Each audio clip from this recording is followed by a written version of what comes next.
ګرانو کتونکو السلام علیکم.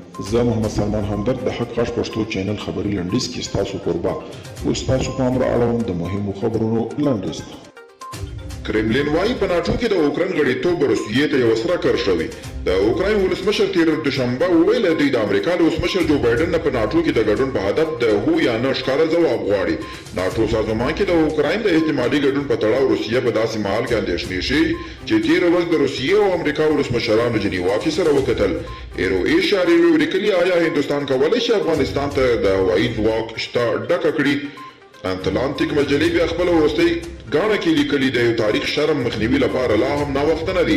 خپرونه لیکي له افغانستان څخه د امریکایي ځواکونو وتل په بشپړېدو دي له هغو افغانانو سره چې خپل هیواد کې د امریکایانو سره همکاري کړې د مرستې فرصت له لاسه وځي.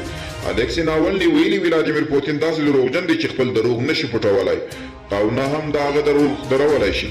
د مسکو رژیم مخالف زنداني الکسی ناولني پرون د روسیې له خلکو وغوښتله چې د سپتمبر د میاشتې په پارلماني ټاکنو کې ګډون وکړي چې حاکم ګوند د رای ورکونې په ځیرک سیستم سره چې د دوی پلویانو جوړ کړي له واکه لیرې کړي.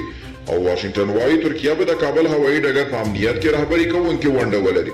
د سپینې ماڼۍ د ملي امنیت سلاکار وايي چې د امریکا ولسمشر او ترکیې ولسمشر په ملاقات کې د افغانستان پر وضعیت هم خبرې شوې دي. د ریوټرز خبري اژانس د راپورونو له مخې اردوغان د کابل هوایي ډګر د امنیت ساتلو کې د امریکا ملاتړ غوښتی او بایدن هم ډاډ ورکړی دی.